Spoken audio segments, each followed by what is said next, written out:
আখির মোনাজাতে অংশ নেওয়া শেষে ইজতেমা ময়দান ছেড়ে নিজ নিজ গন্তব্যে রওনা হয়েছেন মুসল্লিরা। মুসল্লিদের সাথে মেট্রো রেলে আছেন আমাদের সহকর্মী মাসুদ সুমন। সুমন, মুসল্লি পরিবহনে মেট্রোর অতিরিক্ত কোনো ট্রিপ আছে কিনা, এবং আপনি তো মুসল্লিদের সাথে আছেন এই মুহূর্তে, তো কি বলছেন তার আখির মোনাজাতে অংশ নিয়ে জানাবেন আমাদের।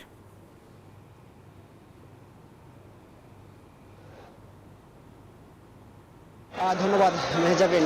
আমরা এই মুহূর্তে মেট্রো রেলে ঠিক মাত্র এসে পৌঁছেছি। ঠিক অতিরিক্ত কোনো ট্রিপ আছে কিনা সেটি আমরা জানতে পারিনি, তবে এখানে অতিরিক্ত কিন্তু মুসল্লি আমরা দেখতে পেয়েছি, যাত্রী দেখতে পেয়েছি। এখানে আপনারা যেমনটি দেখছেন যে অন্তত 7 থেকে 8টি সারিতে আমরা দেখেছি বিপুল সংখ্যক মুসল্লি কিন্তু এখানে এই মেট্রো রেলে ভিড় করছেন।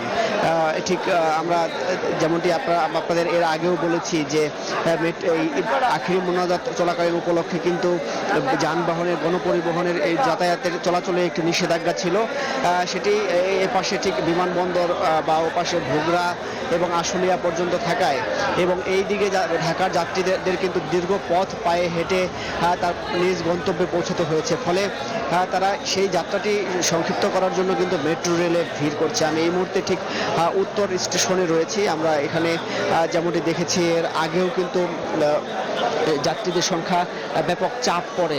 আমরা যাত্রীরা আমাদের যেমনটি জানিয়েছেন, তারা আখিরি মোনাজাত শেষে কিন্তু পায়ে হেঁটে বা রিক্সা করে কিন্তু এখানে এসেছেন এবং এই দীর্ঘ সারিতে সিরিয়ালে দাঁড়িয়ে কিন্তু তারা টিকিট সংগ্রহ করছেন। এখানে আমরা বেশ কিছু যাত্রী দেখেছি, তারা ইজতেমায় 3 দিন অবস্থান করেছেন। পাশাপাশি আখিরি মোনাজাত উপলক্ষেও কিন্তু যেমনটি আমরা শুনেছি মিরপুর বা এই অঞ্চলে মানুষজন কিন্তু মেট্রো রেল ব্যবহার করেছে।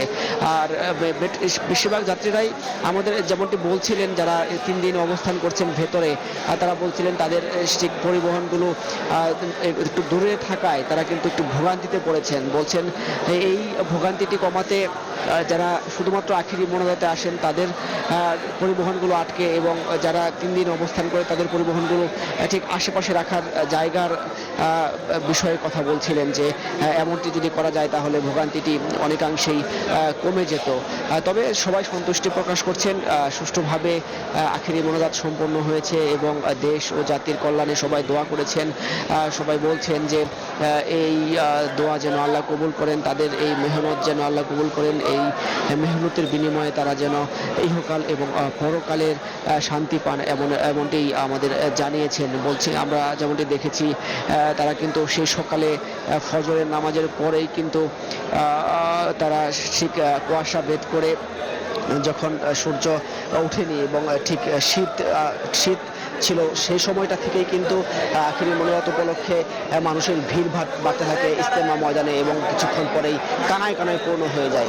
তো ইজতেমা ময়দানে এই মুহূর্তে ঠিক যারা এসেছিলেন আখিরি মোনাজাতে এবং যারা 3 দিনের জন্য এসেছিলেন প্রায় বেশিরভাগ মানুষই নিজ গন্তব্যের উদ্দেশ্যে রওনা দিয়েছেন। এই ছিল আমার কাছে সর্বশেষ সারা মেহজাবিন। মাসুদ, আপনাকে ধন্যবাদ।